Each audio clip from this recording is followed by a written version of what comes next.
A salary is the drug they give you when they want you to forget about your dreams. Welcome to the Corporate Dropout Podcast. I'm your host, Alacia Citro. After a successful career in tech, suffering from burnout, stress, and anxiety, I walked away from a multiple six-figure career to chase my passions and purpose as a coach and entrepreneur. This show is going to inspire, equip, and empower you to do the same. Let's get it. Hello, friends. Today, I have the great privilege to interview Sean Croxton. Sean was actually the first podcaster I ever listened to religiously. About 8 years ago, I heard about his show at the time, Underground Wellness, and I learned so much about my health and mind thanks to Sean. Fast forward to today, among other successful ventures, he is the host of the Quote of the Day podcast, which is a quick hit of daily motivation that has been downloaded over 17 million times. Sean, welcome to the show. Thank you so much for coming on. Thank you so much for having me. Appreciate it. It's truly surreal interviewing you. I told you before we started recording, I'm fangirling a little bit because I've been listening to you for so many years. And really, I feel like I owe you a debt of gratitude just for how much you've helped me without even knowing who I am. So thank you for that. You're so welcome. And thank you for tuning in. I mean, this is, what I love to do is help people. And it worked. That's great. I have to tell you an anecdote before we get rolling too. So it's actually thanks to you and your episode with Dr. Ben Lynch that I learned I have the MTHFR genetic mutation. And I probably have shared that episode with like 100 people. The link is in the show notes. Don't worry. My whole family found out they have it. So now we all supplement to neutralize it. I went on to have a very healthy pregnancy because I was taking methylfolate, all thanks to you. So thank you for that as well. My pleasure. My pleasure. Dr. Ben Lynch, that's a good guy. One of my favorites. Yeah, love his vitamins too. All right, so let's jump in. Let's start with college. So you went to San Diego State University. You started Underground Wellness, if I did the math right, about 6 years after graduating. Can you tell us about your college experience and those post-grad years before starting Underground Wellness and becoming a fitness and nutrition coach as well? Somebody did some homework. That's what I'm talking about. Okay, so you're right. I graduated in 2001. And, in school, I learned about food guide pyramid, low fat, low cholesterol, recommend processed breads and pastas and things like that, right? And I did really well in school. Like I mastered all of the propaganda around food, And when I became a personal trainer, like really trying to help people with the information that I learned, it didn't really go so well. And it wasn't just that it wasn't going so well for them, but it also wasn't going well for me because I had serious like anxiety and depression issues going on. I just worked out a lot though, right? And so, over time, I started to figure out like maybe it's not my client's faults. Maybe there's something going on with this program that is paid a whole bunch of money for. And so I started reading books by different people, Paul Chek, Dr. Mercola, Weston A. Price, Francis Pottinger, Lauren Cordain, paleo diet, real food kind of stuff. And started to apply that to myself. And really, it just made a lot of sense. Like eat real food. You know what I'm saying? Like the food. Which, by the way, you also founded the Just Eat Real Food movement. So jerf all day, baby. Yeah, jerf. And really, I mean, and that's one of the reasons why I got away, not to move forward too much in our story, but that's one of the reasons why I moved away from health and fitness was because, eat real food. Just eating real food will solve like 90% of your issues. You just eat real food, meat, seafood, poultry, grains, probably not for most people, fruits, vegetables, and you're good to go. And so that's kind of my journey. Started YouTube in maybe 2006, 2007, because there weren't a lot of people to share this information with because I was working on the college campus where everybody's just too smart, right? And so I was like, okay, let me take it to YouTube. It's free. I could talk to people, create a community, and maybe create a business out of it as well. And so that's what I did. And you created a community that had like 100,000 subscribers in it, right? Yeah, like slowly over time. It was well received. Yeah, it was well received for the most part. Of course, there's always going to be some hate out there, but it was very well received. I think it was ahead of its time. Nobody was really talking about holistic health back then, or they weren't talking about grass-fed meats and free range this and wild and organic. And we're talking about gluten back then and gluten sensitivity. So kind of feel like I was ahead of the game on that one. Ahead of the game on podcasting as well. But yeah, I did create a community. There's about 107,000 people still there. But, you know, Wow. kind of moved on from there. Well, so you actually segue into the next question. How did you begin podcasting? Because this was like, you're an OG. I mean, this was long before it was trendy to have a podcast, right? Like, I had to have someone show me how to listen to podcasts when I heard about you. That's embarrassing. That's funny. But it's true. Well, it's funny because somebody, I forget his name, interviewed me for his Blog Talk Radio show in maybe 2008. And it's funny because when I went to go see a college counselor with my mom, when I was in like a senior in high school, the guy asked me what I wanted to do. I was like, I want to be in business and I also want to be on the radio.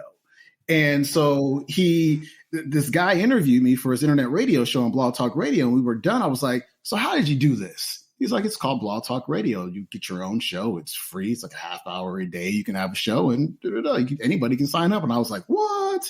That's crazy. And so the reason why I did it was because here I am on YouTube, 2006, 2007, with my Yankees hat on to the side, much younger then, right? And I didn't appear to be the most credible source of information when it came to holistic health. I was saying things that were very different than what people were hearing from their medical doctors. So I thought it'd be really important for me to get that third-party validation, to interview the authors whose books I was referring to in the videos that I was creating. And so that's what I did. And I remember my first episode like it was yesterday with Mr. Reed Davis. He was my guest for the first 2 shows, as a matter of fact. And I studied interviewing. I didn't call it a podcast. I called it an internet radio show. And it was like me, and it might have been Rob Wolf, and I think it was Jimmy Moore. And so we are the OGs of podcasting. Yeah. I wasn't planning on asking you this, but I'm curious, like, what's it like looking at the space now with how many millions of podcasts there are? Like, does it just shock you how much this has blown up? It doesn't shock me because I saw it. Like, I saw it. You know, back in the day, people needed to pay exorbitant amounts of money in order to get their message out via video. You had to get studio space and camera and, you know, get it on the TV or do classifieds, whatever, if you want to get a message out there. And to have a radio show, you needed a studio, you needed equipment. You can do this from home. Like, this had to be something that was going to blow up at some point. So I'm not surprised at all by any means. Sometimes I wondered if I kept the underground wellness thing going, like how big it would be right now, you know, 7 years or so after closing it down. Sometimes that kind of gets to me just a little bit, but I go, hey, it wasn't what I love doing anymore. And I love what I'm doing now. And so, but yeah, it's crazy, but at the same time, it was expected, to answer your question. It's funny that you keep teeing me up for the next question, even though you didn't know any of the questions I was going to ask you today. What I wanted to ask you next was actually about closing the chapter on underground wellness. So you had over 300 episodes. It was super popular. I remember when you announced it was ending, like I was personally devastated, but you were ready to move on. You were ready for a shift. So you pivoted. So having a podcast as successful as that, I mean, that would be a dream come true for someone like me who's just starting out. How did you get the conviction to know it was time to walk away and then move in that new direction? For me, it was more of a feeling. I just didn't love it anymore. I was in my 7th year of it. I didn't look forward to reading the books anymore, you know, because that's one thing about me interviewing people. I had to read all of their books at least once. And I just wasn't excited. I noticed that my interests were changing. I was reading more about personal development than I was about health. And at the same time, you know, like I said, like, eat real food. How many different ways can we say that? And also I felt like, you know, every Tuesday, I think Tuesdays were the nights when I did the show, because most of them we did live on Blog Talk Radio. Then I started to record them. But I felt like, you know, when you have a hammer, everything looks like a nail. And I think that's the way the quote goes, or the saying goes. Right. Yeah, something like that. So, you know, somebody could be on the show this Tuesday and you've got symptoms, and the person who's on the show is like, you've got gluten sensitivity. And then the next week you got the same symptoms, and the next person's on, they're like, you've got vitamin D deficiency. And the next week it's like, you've got adrenal fatigue. And the next week, and just kind of goes on and on and on. And I felt like I was, while it was helpful, I also felt like it was also making people orthorectics or orthorexics, right? Where they were just becoming so worried all the time about their health. Is this the thing that's wrong with me? And they just kind of led to this obsession with a lot of people. And it just didn't feel good anymore. And, that was a multi-million-dollar business. And the money was good. And I had a lot of money saved up. And I bought my house and I'm just like, I'm good. I don't need to stay in this space anymore. Even if people were like, oh my God, you're crazy. You shouldn't leave this. You're making all this money. You're doing so well. I'm like, this isn't where my heart is anymore. Yeah. Passions have seasons. And that season for me was over. And I was at peace with that. I'm still at peace with that. I think having peace is so key. And one thing you touched on, we're going to talk about money later, but having that as the safety net to allow you the options and freedom to not be stuck doing something that you don't want anymore. That's like a common theme that continues coming up on the show. So I'm glad that you touched on that. Mm-hmm. Yeah, I never tell people, leap and grow your wings on the way down. Like, nah, that's probably not that smart. You might get hurt that way. I'm like, set yourself up, have some money, put away to give you the freedom to do the things you want to do. There was hundreds of thousands of dollars. I was like, I can take the next few years off. And so I don't want people to think that I was like, it was so courageous, because it wasn't as courageous as most people think that it was. Well, it's courageous nonetheless, though, I think, to walk away from something successful and pivot. So on that note, let's talk about the second podcast you did, The Sessions. So this was also really popular. I loved listening to it, but you fairly quickly pivoted away from that. So can you tell us what made you shift gears, and were you afraid to pivot again so soon after closing Underground Wellness? I was tired. And what I mean by that is I'm obsessive. Like it's a little bit of a problem. If I'm going to do something, I'm going to do it really well. Like, Sean, never do anything half-assed. Mom would always tell me. And, if I'm going to interview people, I'm going to interview people really, really well. And it became consuming, where I'm spending 20, 30, 40 hours a week preparing for 1 hour of content. And it affected my life, my social life, my relationships and such, my health as well. And, I had this other idea. And while the Sean Croxton sessions was good, I think I only did 22 sessions or episodes. I was like, I can do something that is equally impactful in a lot less time. And that's where the Quote of the Day show came in. And I love the Quote of the Day. So while I want everyone to listen to all my episodes, obviously, like, you also need to go and listen to Sean's. Like, it's short episodes, which I love. It's like a very meaningful quote that you then unpack and like add so much value. So do you feel like the third time's a charm? Like, tell us about where you're at right now with podcasting in this particular show. Third time. Well, they're all charms. Totally. They've all been amazing. I'm so blessed, because people, they try different podcast ideas. They don't work, but for me, like, I've been 3 for 3 with podcast.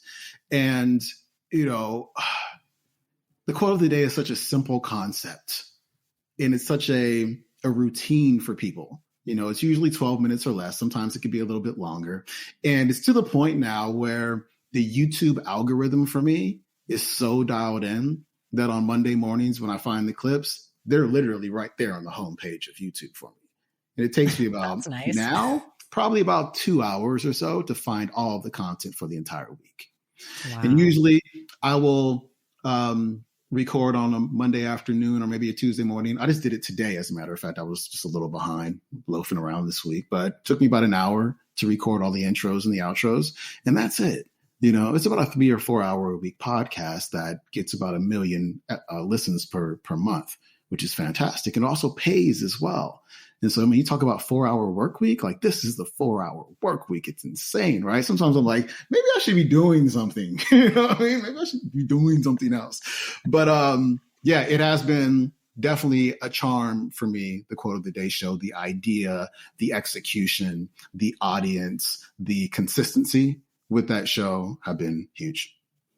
I love hearing that it's basically passive income for you at this point too. And there was something that I heard you say in an interview while you were in college, you would go and buy CDs or albums or whatever, right? For like $13 a pop.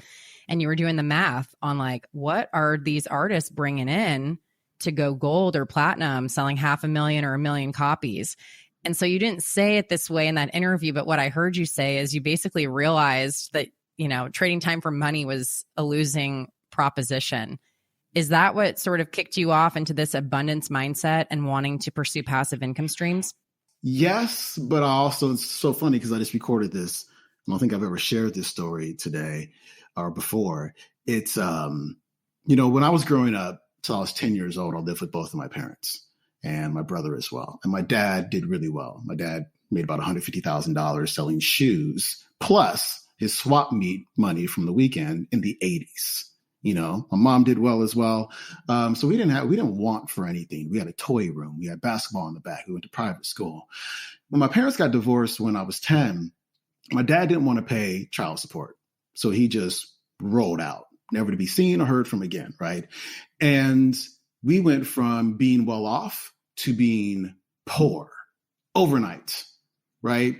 And I think that experience for me, experiencing being well off versus being impoverished and not having anything you want, I think it lit a fire in me where I was like, I've got to get back there. This poverty stuff sucks. You know what I'm saying? I can't justify this at all. I can't dress it up. I can't put lipstick on it. Like, this sucks compared to where my life was before. And I think that's what did it for me. And I've always been an entrepreneur by watching my dad and the things that he did, walking around at the swap meet with a big fat wad of cash in his back pocket, buying the things that he wanted, having 2 cars, a nice Cadillac, an MGB, like all of that stuff. That's what I modeled. That's what I saw. So it became who I am. And, I used to sell baseball cards. I used to go to swap meet and sell comic books when I was a kid. In college, I sold like bootleg CDs, like unreleased Tupac material. I used to sell and go to the dorms and have listening parties. And then, the album would come out on this specific day and people would page me and I would go to the dorms and I would sell. And then eventually Napster shut me down. Right. And so, but, I was fascinated by how you can do work once and people will just buy it. Thousands of people, millions of people will buy it. And so this takes us back to, we skipped this, but the way that I made money during Underground Wellness was through online summits. And so I would interview all of these people about digestion or depression or thyroid or real food or paleo diet or whatever and create an event around it. And we would sell all of the audio files and video files and transcripts for like $69 or $129, whatever. We would sell thousands of them. And it's funny because I almost called the thyroid sessions the thyroid album, because that was like my mentality. Let's create a sick ass album of speakers and experts on thyroid issues and let's sell it like an album. And we end up calling it the sessions, but that's always been my mentality. Stop trading time for dollars. How can I help lots of people at the same time and get paid for that? So segueing into that. So now you have the Money Mind Academy. Can you tell us a little bit about this? I mean, I'm hugely passionate about this myself as the kid of an immigrant. Like, so much money mindset, head trash that needed to be unpacked. So I love that you're doing it. Tell us a little bit about the Academy. The Academy helps you to completely change your relationship with money. A lot of us have a lot of unconscious conflicts around money, beliefs that are not supportive. So I'll say that the 3 pillars of Money Mind Academy are releasing your limiting beliefs, silencing your self-talk, right? Because that self-talk can really stop you. And also managing or learning how to manage your emotions. Because what a lot of people do is they'll try to save their money, but since you can't manage your emotions, and because retail therapy is a real thing, you're like, oh, I've got $700 in the bank and I had a really bad day. So what I'm going to do to give myself a nice little dopamine hit is I'm going to go to Amazon or I'm going to go to the mall. But that's the third part. The first part, though, is the limiting beliefs around money. I talked earlier around modeling the behavior of my father, right? The entrepreneurial mindset, but also behaviors that he exhibited for me. Like that laid down neural pathways in my brain for that type of work in my life. But I will say from maybe 10 till 17, after my parents got divorced, there was a lot of talk around scarcity and those rich people and how bad rich people were and how we weren't one of them. And so on. So a lot of that got into my mind, which was a real clash when it comes to entrepreneurship versus having that scarcity mindset. Because what happened was I had 30,000, 40,000, 50,000 YouTube subscribers, but at the same time, I was broke. And I realized that I had been raised during a certain part of my life with so much us versus them mentality. It is us, the poor, impoverished, and it is them, the rich, who want nothing to do with us, that I was afraid unconsciously of becoming one of them. Yeah. Because of these beliefs I had conflicts. And there's actually a part of your brain, the anterior cingulate cortex. I bring a lot of neuroscience into the course. The ACC in your brain is your conflict detector. When you want something consciously, but you've got unconscious beliefs that are the complete opposite of that, it lights up that conflict detector and it'll shut you down. And so if you don't excavate these beliefs that are in the subconscious and re-examine them from adults' perspective, then things aren't going to change for you, because we have been programmed up until about the age of 7 or 8, for the most part, with these beliefs, and they dictate our entire lives. But these interpretations of the events that happened in our lives, the meanings of the events that happened in our lives, they're from a child's perspective. You forget about that. Get on your knees on the floor one day and look up. And look at how big the world is. Look at how big people are. That's where you were back then. And you thought that the grown-ups knew what they were talking about. They were teaching you how to survive in the world. And that laid down these pathways, these cultural pathways for how to survive, or how to belong to the tribe, how to stay safe, how not to get kicked out of the tribe. And so when you consciously want something different than that, your brain will reel your ass right back in. And you're like, oh, what happened to it's September 5th. I don't know what happened to my 2021 goal. I don't even know where that went. And we do this over and over and over again.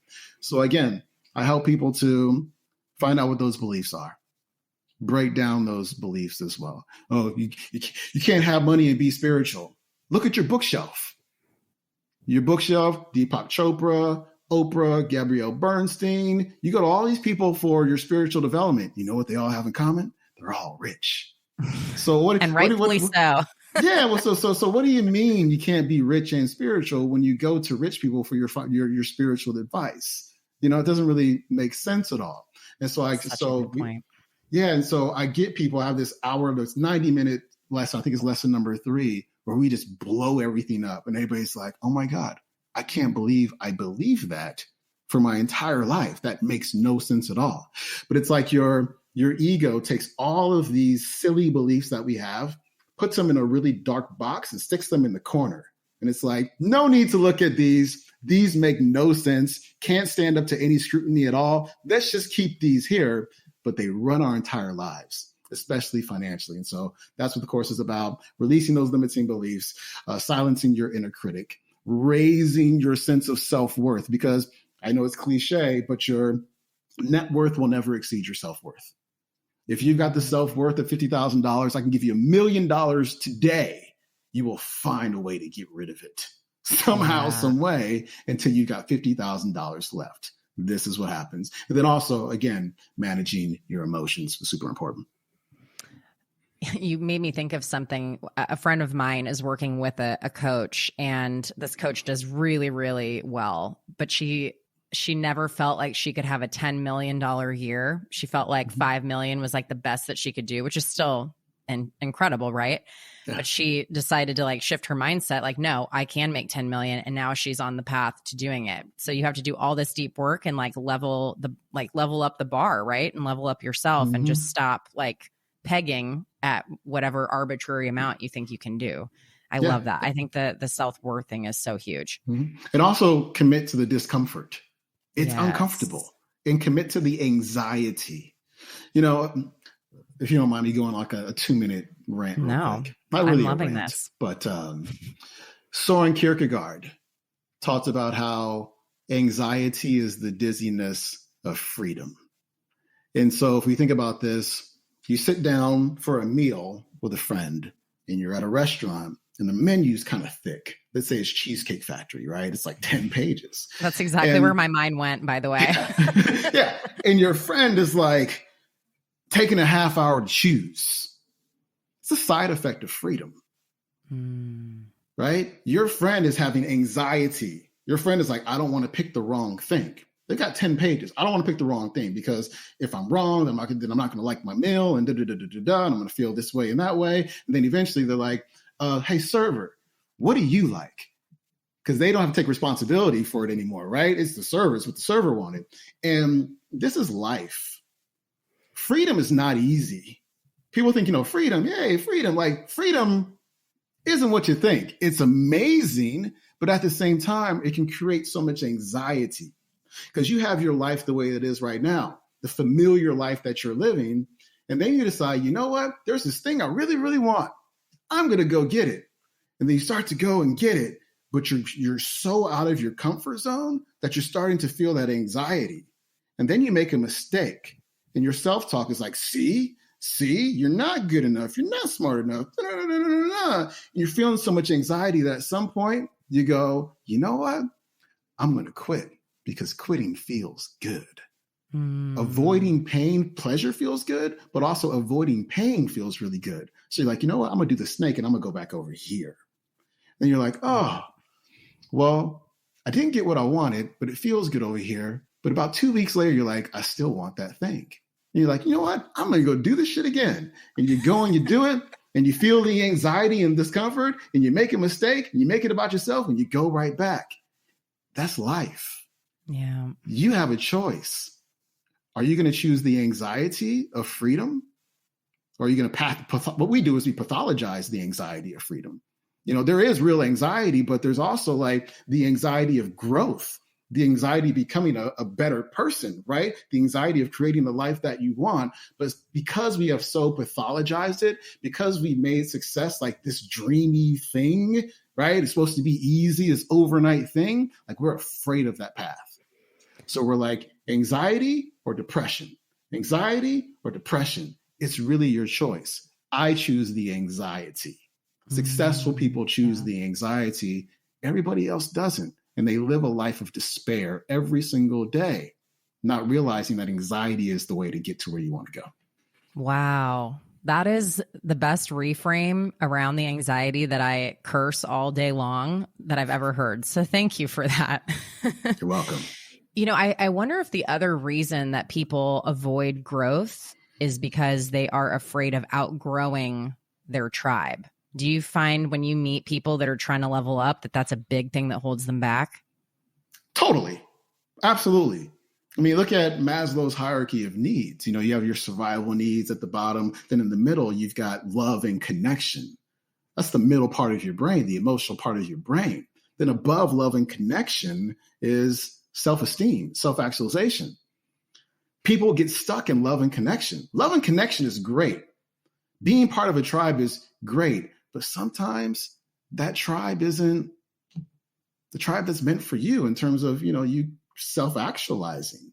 We don't have self-esteem, in our society because we're so stuck to belonging. We just want to belong. We want to be part of our friends and in our families. And our friends and our family, like we attract them, we hang with them because we all have the same beliefs. We all think the same way. We all have the same level of consciousness. So to create something more for your life, you're going to have to think and feel something differently compared to them. And that puts you in a really strange spot. That puts you in what Dr. Lissa Rankin calls the empty elevator, where you're on the elevator with all your friends and your family having a darn good time. But when you decide to raise your consciousness and hit that button for another floor, those people have a tendency to get off the elevator. But new people will come on. Well, sometimes though, you're stuck on that elevator by yourself for a minute. Yeah, right. And that sucks, right? As you're attracting new people and creating new relationships and such, like people have a hard time being by themselves. They do. I don't have a hard time being by myself. Go ahead. I don't either. Before I met my husband, I was like in this string of like rebound relationships. And this is a longer story, so I'll just give you the Cliff's Notes. I had this epiphany that like, you know what? Until I fall in love with myself, I cannot be in a relationship with anyone else. Like I got to nail that. And it was really that experience that made me A-okay being alone. Like I'll go out to dinner by myself. I'll do solo dates. Like I don't need anybody. Like you look at your partner as a compliment, not as a completion. Yeah. Yeah. And for most people, they need to be around people all the time. I'm not saying that's a bad thing, but Dr. Srini Pillay in one of my favorite books, Life Unlocked, talks about this. He talks about the fear of success. And one of the elements of the fear of success is that in order to become excellent at your craft, in order to become successful, you're going to have to be alone. Not lonely, but you have to be alone. You have to sit your ass down for hours a day by yourself, doing the work and developing the craft. A lot of people can't do that. A lot of people can't go more than 7 minutes without picking up their phone. They're like, what's everybody doing? Right? And then putting it down and they try to work and they go 7 minutes later. Okay, what's everybody doing? Right? I see you guys on Instagram. I see you. Look at my stories as soon as I post them. It's crazy, right? I wonder, what are you guys doing with your day? It's pretty wild. And so I forget what I was talking about earlier, but we're talking about the social and the tribe stuff. We need to understand that we are wired for tribe. We are wired for connection. We have to use that conscious intention to say, okay, in order for me to become more successful, I'm going to have to be open to creating new relationships and outgrowing the relationships that I'm in right now, because those relationships you're in right now are very likely what's holding you down. Totally. I heard something a few years ago that I will never forget. It's that people come into your life for a reason, a season, or a lifetime. And I think knowing which bucket folks fall into, that can be pretty freeing. Absolutely. So I have to ask you about the G Wagon while we're on this topic of success and money mindset. Okay, so I've been following you for a long time. I remember when you got this beautiful Mercedes G Wagon. You posted about it and about overcoming all of this head trash and criticism and fears in order to get that car. Well, fast forward about 4 years later, you shared that you got rid of it because it was just a symbol. I think a lot of people equate success with a symbol, whether it's a car, number in the bank, Rolex, whatever. Can you talk about what prompted you to dump the G Wagon and view success in a different light? The G Wagon was a dream. I got it. I loved it. Here's the funny thing about a G Wagon. People treat you differently on the road. Oh, really? Wait, tell us about this. They don't let you over the way that they used to. I've never had more door dings in my life than when I had the G Wagon. It's funny. People's resentments come out when you drive a G Wagon. It's really interesting. But again, it was a symbol. It was like this image that I had in my mind of what success was going to look like for me. And it was a symbol of all the things that I had to overcome in order to reach that kind of success. What I found, however, was I had 2 cars at the time. Before the G Wagon, I think I had the first electric BMW i3 in San Diego, right? And when you have a electric car that requires no gas versus a G Wagon that is an absolute gas guzzler, at some point you start to change your mind about things. And it wasn't just the gas. It was that, okay, I got it. It's not that I don't need it. It's that it wasn't as important to me as it was before. It was like success doesn't have to be a G Wagon. Success can be having a really nice electric car that's more fun to drive, that I really just enjoy, and I don't need the show. Some people have G Wagons because they really love G Wagons. My G Wagon was partly about the show. It was about going downtown and valeting the car and having people look at me like, oh, that's the guy with the G Wagon, right? And at the same time, though, it's a little weird because, being single and driving a G Wagon, it makes you a little bit suspicious of people's intentions. Totally. Are they here? yeah, are they here for me or are they here for the G Wagon in the house? And people will say like, Sean, I worry about you, man. And you dating and such, like, is it really you or is it this? Like, hey, what's wrong with me? Right? Why do you say that? But I mean, there's a lot of truth to that. And I think I'd rather be single with a more normal car than something that flashy. So it sounds like too, this is something that you were so pumped to get and it just really didn't fulfill you the way that you were expecting. It was like a box to check. It was a box to check. I don't think it ever was going to fulfill me. Right. Yeah. You know better than that. You're self-actualized. Yeah. I didn't look at it that way, but I did. I wanted to participate in the show. And, I was talking to somebody the other day about, this individual has a huge goal. Someone who's never made probably $100,000 in their life wants to make $5 million next year. And, in my mind, I'm thinking, even if you made $5 million, you're not ready for $5 million. When I made $2.3 million, I wasn't ready for $2.3 million. It was like, buy this car, buy this house, bottle service. Let's go to the club. I'll pay for dinner. Like it was just, I just wasn't ready for that. And, as my income continues to increase, like, it's just like, I'm more ready for that now. Right. It's kind of like professional athletes who like overnight become millionaires and then they find a way to go broke. Many of them. Yes. My self-image was not compatible with the money that I was earning.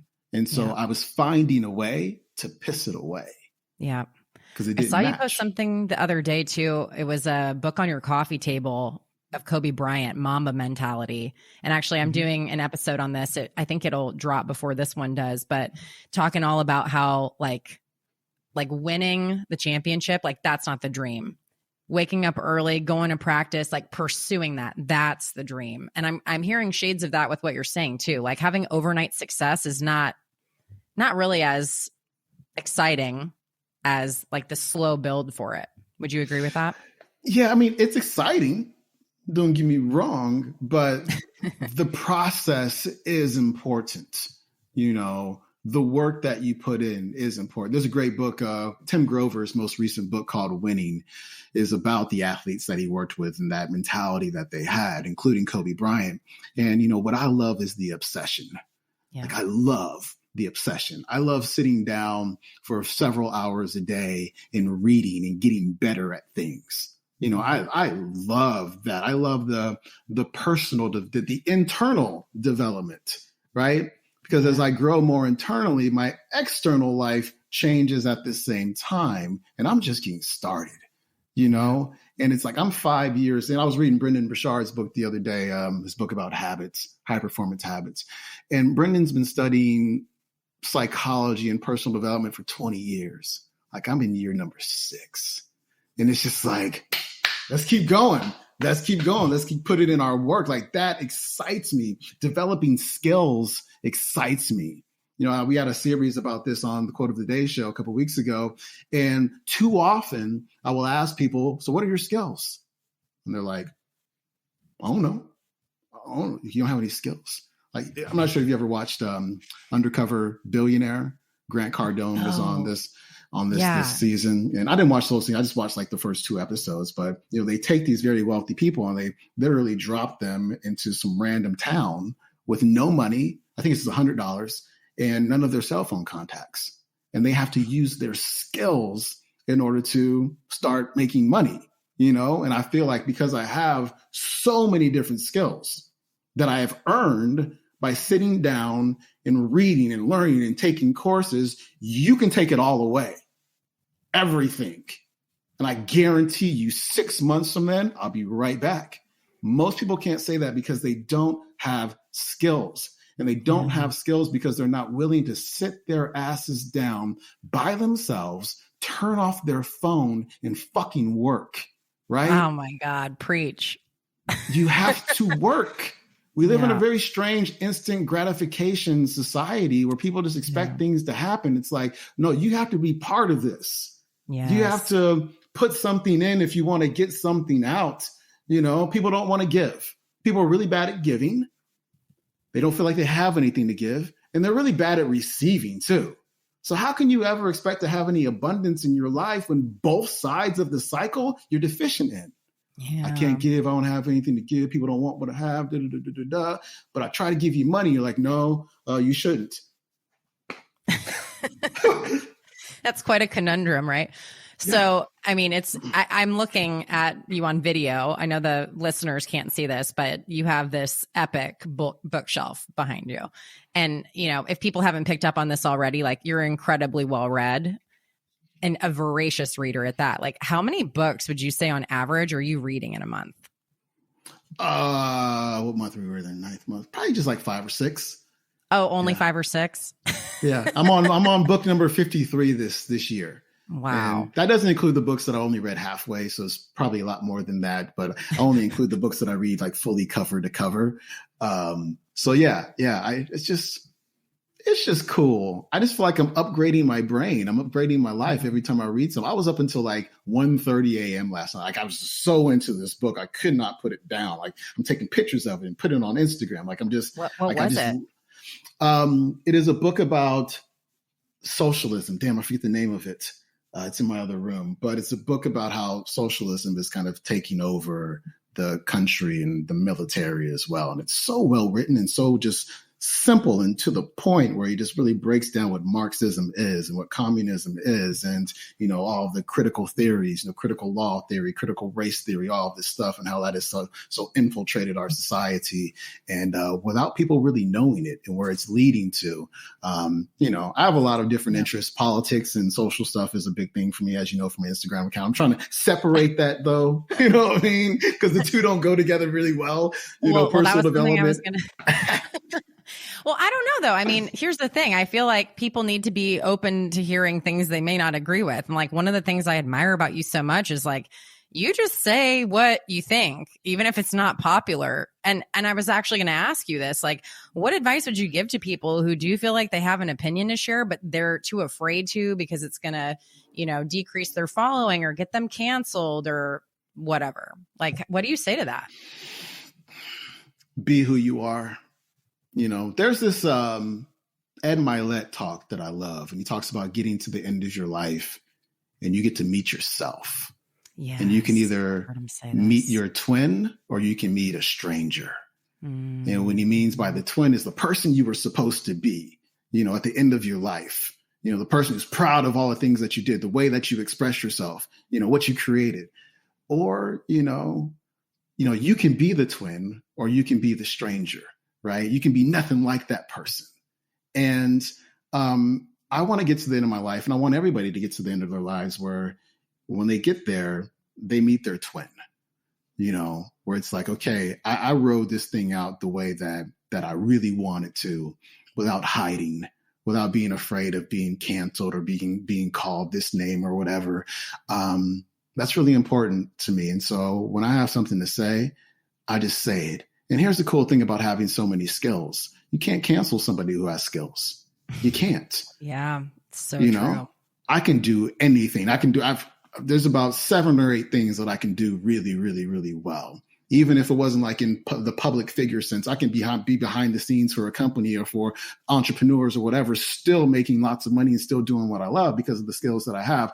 And, we're getting to this point in our society where it's like the tyranny of the few, like, who are these little woke people who just have problems with everything? Like, I don't really know these people, but they're there, but they're powerful enough for us to shut our mouths from saying the things that we really want to say, and there's just so much intolerance going on in our society. And this type of cultural conformity is not new. And that's the thing. Like, part of me is, I just feel like I need to save the world. I need to save America, because the cool thing about me is, like, I'm Black, so you can't call me racist when I say things, That's true. That's a really helpful attribute these days, right? Yes. I have that privilege. I can talk that talk. And I just want people to understand that, again, like I was saying, this cultural conformity, this cancel culture is not new. This is historical. This has happened before in history. And when it happened before in history, unchecked, it led to very bad things. Right. And you know what they say, those who don't know history are doomed to repeat it. People don't know history. People, generally speaking, not all, have no fucking idea what they're talking about. I can't tell you how many people have had problems with what I've said, and I've sat down and talked to them, and their mouths have been wide open, like, oh my God, I had no idea. And I'm literally just with my phone, like, see, and I'm pulling this thing out. See, like, oh, I had no idea. Like, yeah, because the average American is checked out. And they're just not even paying attention anymore. And society is changing in this very weird way where the things that you and I love, personal development, entrepreneurship, generational wealth, becoming better, at some point in our society, that shit's not going to be allowed. Totally. I have a friend who's like, I don't do the politics and da-da-da. Like my focus is on, he teaches entrepreneurship. He's like, I'm focusing on creating generational wealth. And I'm like, hey, bud, in socialism, there is no generational wealth. Right. Yep. Sorry, bud. You might want to start paying attention.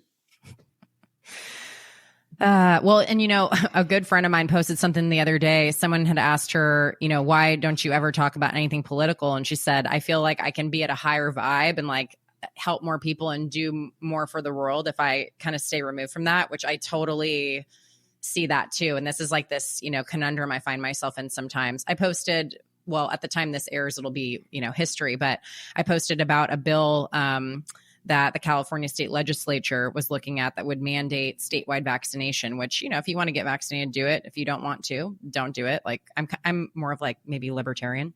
Mm-hmm. But people took like major issue with me saying this. And I was like, really? But at the same time, like, how can I sit here and not do anything? So it's that finding that balance between keeping it positive and uplifting, but also like not just being an ostrich with my head in the sand. I haven't quite figured out that balance yet, but I'm working on it. Slowly figure it out. I'm slowly figuring it out. I think it's important to also consider in terms of reach and impact, Jordan Peterson, Candace Owens, Ben Shapiro. These people have really huge followings. Yeah. Officer Brandon Tatum, huge followings in the millions, right? And if you just think about some of the most popular people, we'll say, or impactful people in our society, they're polarizing. Yeah, that's true. Kanye West is polarizing. Donald Trump is polarizing. Howard Stern is polarizing. Lady Gaga is polarizing. But at the same time, we want to be successful, but we avoid polarization. And I think it's like this unconscious belief that everybody needs to like me. Yeah. Everybody needs to approve of me. And I've gotten to the point, being on the internet for so many years that you don't like me, I don't care. Right. And how can we expect that? We're not ice cream. Not that everyone likes ice cream either. Most people do, unless they're lactose intolerant, right? But that's real. One of my favorite Instagram posts of my own is, I'd rather you unfollow me for who I am than follow me for who I'm not. Yeah. And we talk so much about the fakeness of social media and people aren't being who they are. And I just refuse to be that. Yeah. I don't want, that's just too much energy for me to feel that way. And there was a post that I put up a few days ago. There's a picture of Donald Trump. And it was like, I miss you, big guy. You know what I'm saying?